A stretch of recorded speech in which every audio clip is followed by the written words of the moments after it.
भगवान ने मथुरा में प्रवेश किया। आई देखिया नगर सुख निधान दो भाई, करऊ सुफल सब के नयन, सुंदर बदन दिखाए। दोनों भाइयों ने मथुरा नगरी में प्रवेश किया। अथक राजपथ माधवा, राजपथ माने राजमार्ग। क्यों भाई, इसे आज की भाषा में क्या कहते हैं? राजमार्ग को नेहरू रोड। नहीं, अब नेहरू रोड हो गया प्रजातंत्र में, पहले राजमार्ग था। आज्ञा मिल गई, दोनों भाइयों ने मथुरा के राजमार्ग पर चलना प्रारंभ किया। सबसे पहले कंस का सेवक मिला, गधे पर महाराज भोजराज कंस की पोशाकें ढोकर के प्रेस किए गट्ठन बांध के गधे पे ला रहा था। सामने से आ रहा था। भगवान बोले सुनो भैया, हाँ इन गट्ठनों में क्या है? बोले राजा कंस की पोशाकें। कन्हैया बोले तुम हमें नहीं जानते हो, इस राजा की पोशाकें है ना? हाँ। कन्हैया बोले भाई हमारे खास मामा है, उनके यज्ञ है, शाम को बुलावा गया, हम जल्दी में चले आए, कपड़े की व्यवस्था नहीं हो पाई, जामे से एक पोशाक हम दे दें जाएंगे तब तुम्हारी वापस। उसने अपने साथियों की तरफ देखा, देख लिया राजा की पोशाक मांग रहा। ए शीशा देखो, ईदृशान्य भगवान से सत्यम गिरी बने चर। तुम जैसे बनचर माने जंगलियों के लिए राजा की पोशाक, वो तो चल लिया। बलराम ने कहा लाला भैया ने मना किया था कि काऊ की चीज मत मांगना, मैंने जंगली कह दिया खैर मांगी। भगवान बोले खड़े हो जा, तो खड़ा हो गया। भगवान बोले कपड़े दो चार दिनों पर जंगली क्यों कहते हो? उसने कहा राजा की पोशाक मांगने की तेरी हिम्मत कैसे बढ़ गई? तो भगवान ने एक तमाचा मारा खींच। सुनो, वो तो एक ही तमाचा में लंबा लंबा हो गया काम। बाकी साथियों ने गट्ठे डाले, सब भाग खड़े हुए। बलराम ने कहा लाला बाने अपनी चीज ना दे भाई, मारी काय को दो। कन्हैया बोले लाओ भैया, तुम्हें नहीं मालूम? हाँ ये यही है काको अत्रेता। जानकी जी पर उंगली उठाई थी, तब मार देते तो लोग जा कहते देखो राजा है ना सो मार दो। हम बदल गए, जे बदल गए, जौरिया चली बन गई, ऐठो पर उतरो जे 2200 रुपए बोल और आगे बढ़े। जितने बच्चे थे भगवान को शका हो गई मथुरा। भगवान ने सबको पोशाक कर पहनो पहनो। एक नीलापरी दाऊ जी को पहना दी, पीतापरी लाला ने पहन ली। और आगे बढ़े, एक दर्जी मिला, बोले आपके कपड़े बड़े बड़े ढंग के, एक हिस्सा शरीर पे दो हिस्सा जमीन पे खींच रहे, आगे वो सही कर दे। भगवान बोले कर दे, मैंने लगा कैंची फिर काट दी। भगवान ने देखा, मुस्कुरा के बोले कलयुग में बड़े प्रसन्न रहोगे, दे दिया बरगा। कलयुग में सुखी रहोगे। वो द्वापर का वरदान अब लागू हुआ टेलरों के ऊपर। अब आज टेलर को बाहर देखो, 4 गिरा कपड़ा 350 रुपया सिलाई। आहा, जिन पर पत्र दिन से बात करके देखो। हाँ, और आगे बढ़े। एक सुदामा नाम का माली मिला, माली माला पिनाई। भगवान ने उसे वरदान दे दिया, तुम्हारे घर में भूल कभी बासे नहीं होंगे, हम स्वीकार कर लेंगे पूजा। क्यों है? अपने आप फ्रिज में रख दो, शाम को सवेरे बासे। माली के घर में 8 दिन के रखे, वो भी पूजा भगवान स्वीकार कर लेंगे। और आगे बढ़े। अथा ब्रजन राज पथे स्त्रियं गृहीतांग विलेप भाजन, विलोक्य पुमजा युवती वरानना, प्रपक्षयन्ति प्रेषहर्षप्रदा। और आगे बढ़े थे, एक देवी सामने से आ रही थी, बीच में कुंवर निकला, एक हाथ में डंडा, एक हाथ में पात्र, एक हाथ में लंबा घूंघट मारे लुढ़कती चली आ।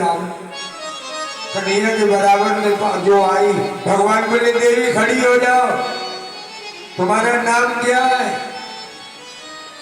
बोली दास्याम सुंदर कंस संप्रता तिवक्र नामना हिंदुले पुकरुमणि। राजा महाराज, लाला, हम राजा कंस की दासी हैं, हमारा नाम तिवक्रा है। त्री माने तीन, बक्र माने टेढ़ी, हम तीन जगह से टेढ़ी का सो हमारा नाम तिवक्रा है। लाला, कोई कोई हमें कुब्जा और कहता है। बोलिए बोले तिवक्रा कहाँ जाएगी? बोली मधुभावित भोजन ते अति प्रिय, मेरे हाथ का चंदन भोज बंसी राजा कंस को बहुत प्रिय है, सभा के माथे में चंदन को लेप कर ले जाएंगे। भगवान बोले तिवक्रा हमारे लगा दो।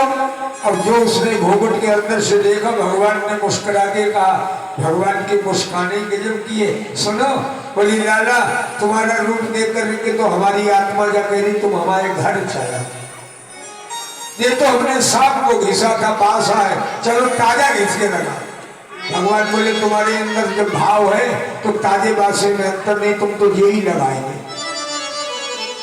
उसने लिया चंदन, कृष्ण बलराम के माथे पर लेप कर दिया और चलने लगी। और 2 कदम चले, मुड़ मुड़ के देखे, दाऊ जी ने कहा लाला इस बेचारी को भी कुछ दे दे। देखो 3 जगह से टेढ़ी पीठ में कुंवर देखो। कन्हैया बोले तिवक्रा खड़ी हो जाओ। खड़ी हो गई। गोविंद पास में गए, भगवान ने तिवक्रा के दाहिने पैर के अंगूठे पर अपना पैर रखा, थोड़ी में दाहिना हाथ लगाया और 2 अंगुल पानी में 2 अंगुल ऊपर उठा दिया। कुंवर गायब, जो 3 जगह से टेढ़ी थी बिल्कुल सीधी हो गई, जो कुरूप थी वो रूपायन हो गई। और जब कुब्जा का टाइटल बदल गया तो उसे पिछले जन्म की याद आ गई।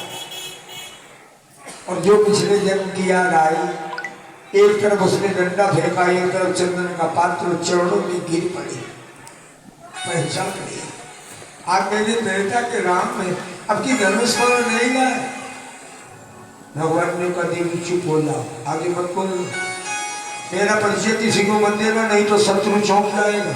और देवी तुम यही से अपने घर लौट जाओ। बोली हम तो कंस की सेवा करने जाए नहीं। भगवान बोले तुमने बहुत सेवा करी, आज हमें इकट्ठी सेवा करनी, तुम जाओ वापस करेंगे। भगवान ने जाकर के रंगशाला में पहुंचे, जहाँ धनुष रखा था। कन्हैया ने जाते जाते धनुषों भर के मानस से शब्दा खमरोधी धनुष उठाया, पर दर्जा चढ़ाई खींची और धनुष को भी तोड़ के डाल दिया।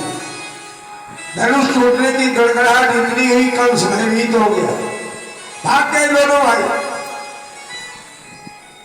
सेवकों से कंस ने पूछा ये मुझे भयभीत करने वाली गड़गड़ाहट कहां से हुई?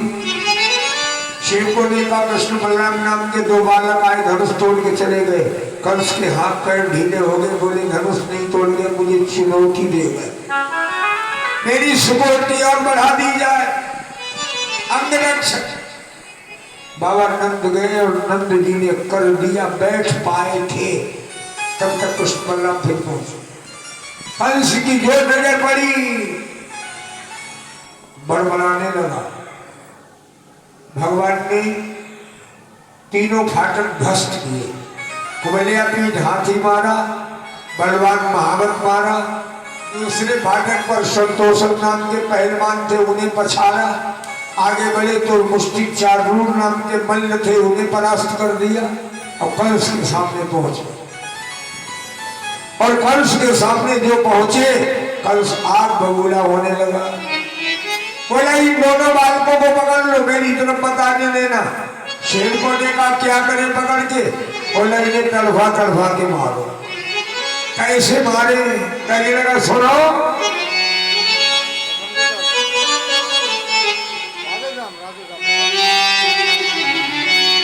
कंस कहने लगा इन्हें तड़फा तड़फा के मारो। कैसे मारे? किले की गर्म सलाओं से एक छोरे वसुदेव देव की उग्र से तीनों सुखार दिए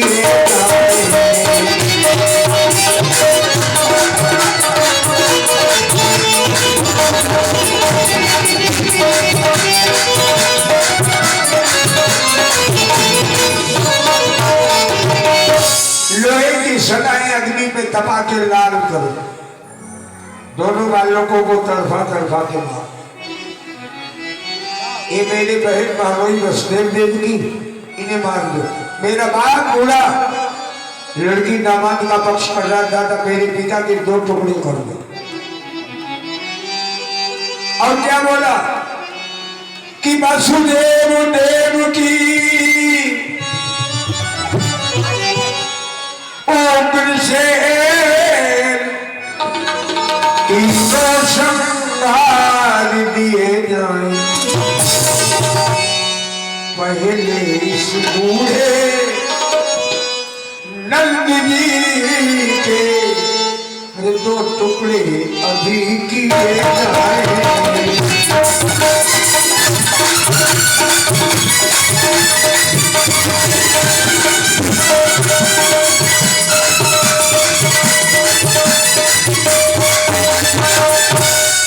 बैठा मैं इसका महाराजा, इसने मेरे साथ इतना बड़ा विश्वासघात किया, मेरे काल को पाल के इतना बड़ा कर दिया, मेरी आंखों के सामने नंद के 2 टुकड़े कर दिए।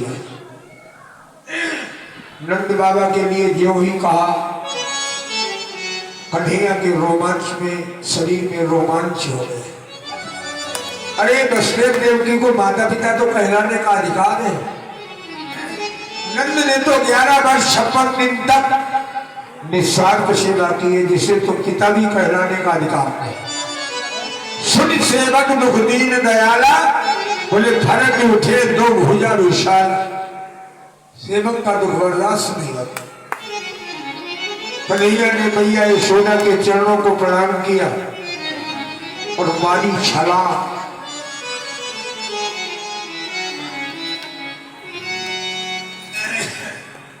पंद्रह हाथ ऊंचे सिंहासन पर कंस बैठा था, उसके सिंहासन पर काल की तरह टूट पड़े और जाते जाते पहले उसकी तलवार पकड़ी, छीन के अलग फेंक दी, निहत्था हो गया। मुकुट उतार के अलग रख दिए। अब केसों में डाला हाथ, अब पृथ्वी की तरफ छलांग मारी तो कंस मुंह के भर आया,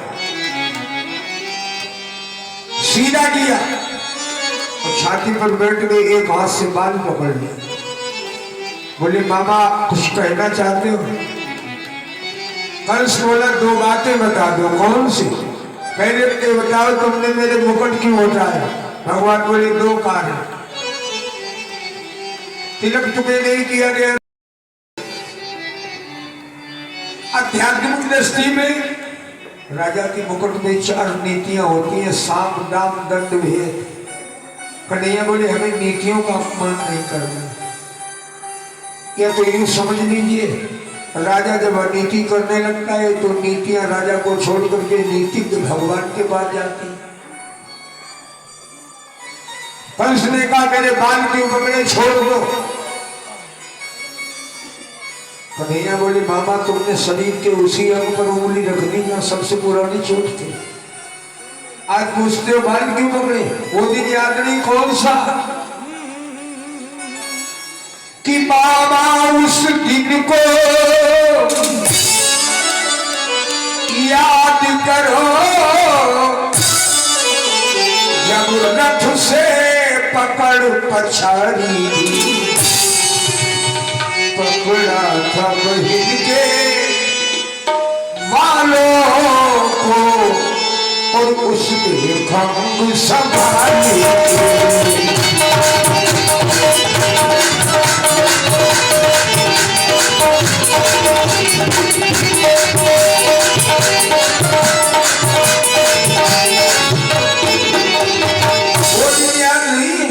मेरी माँ देवकी की विदा हो रही थी, वसुदेव देवकी रथ में बैठे थे, आकाशवाणी हुई थी देवकी का 8वां गर्भ 13 लाख काल होगा, इति सुप्ता खड़ा पापो भोजा नाम कुलान सपा भक्ति महंतो आरब्ध खर्म पानी बचे गई। इतना सुनते ही तुम्हारे एक हाथ में तलवार और एक हाथ में मेरी बहन मेरी माँ देवकी के कच्छ माने बाल और देवकी सड़क। आज पूछते बाल की पकड़े काया से दो पातक होई, बिन भोगे छूटे ना कोई, अवश्य में वक्तव्य कर्तव्य कर्म शुभा सबब। बाबा जैसी करनी वैसा फल, आज नहीं तो निश्चय देर हो सकती है, पर मालिक के अंधेर में है कि बालों का बदला बालों से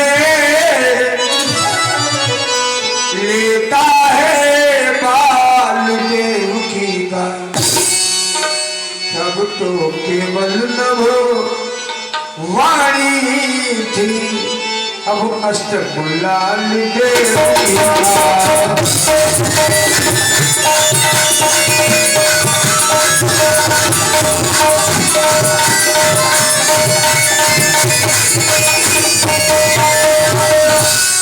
वही देवकी का 8वां दांत तुम्हारा काल तुम्हारी छाती पर, बोलो कुछ और पूछना चाहता है?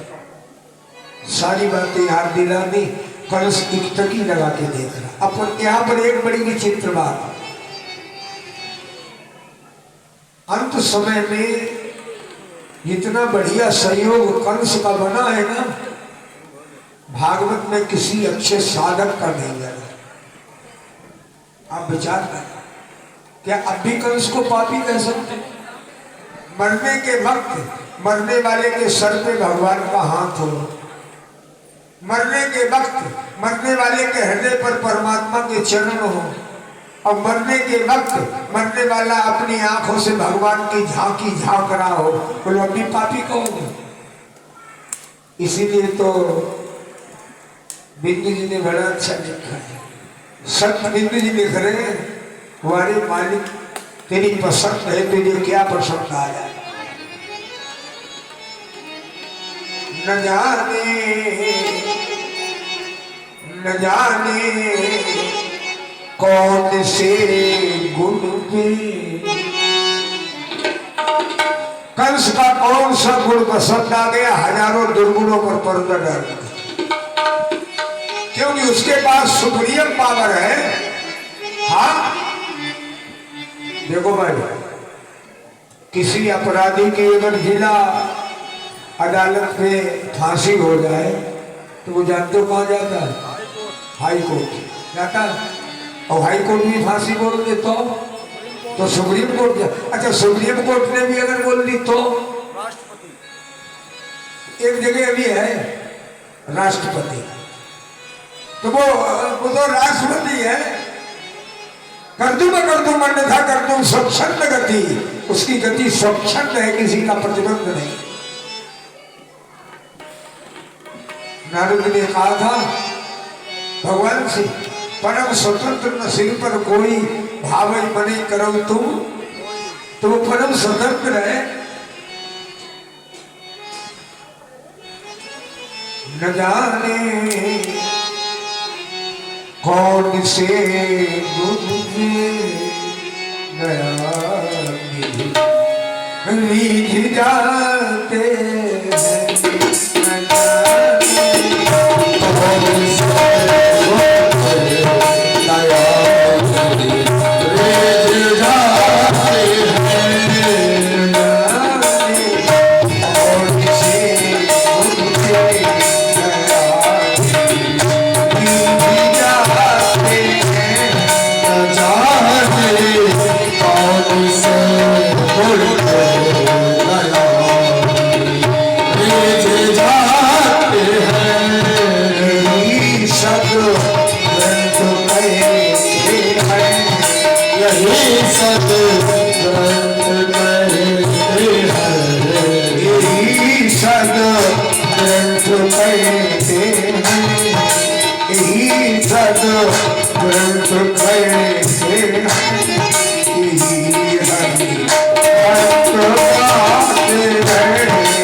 Yeah.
वन में। क्योंकि राम जी का वनवास हो रहा था तो पशु पक्षी वृक्ष भी रो रहे थे। अयोध्या की दशा क्या थी, राम जी नहीं रो रहे, जानते थे मैं मन को चला जाऊंगा पिता जी मर जाएंगे, जानते थे पर आंसू नहीं आए।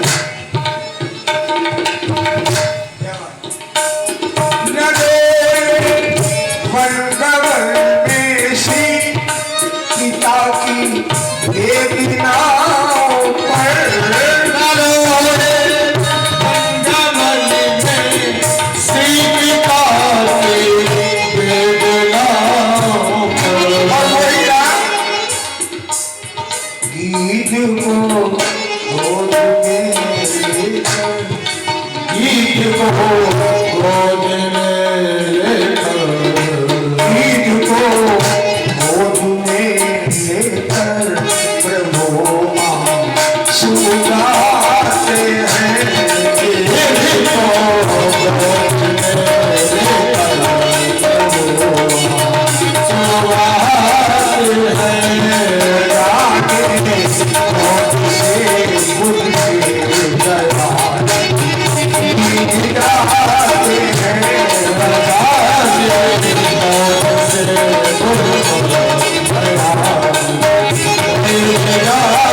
स्वीकार करते हैं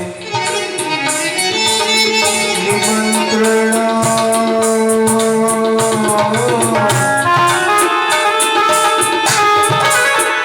रख दियो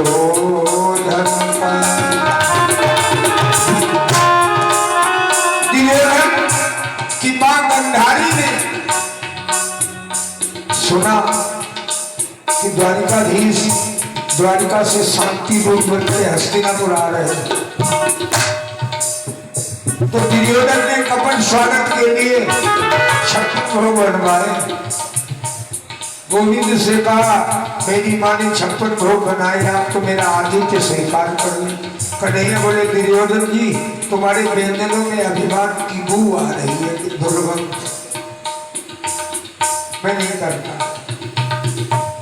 और दुर्योधन जी भोजन दो परिस्थितियों में होता है, या तो खाने वाले के पेट में भूख हो या खिलाने वाले के पेट में श्रद्धा हो। तुम्हारा दिखावा है, श्रद्धा नहीं है, और भूख हमें भी नहीं सुई पानी करते हैं निमंत्रण दियो संसार।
जाने कौन से गुट पे गया नहीं,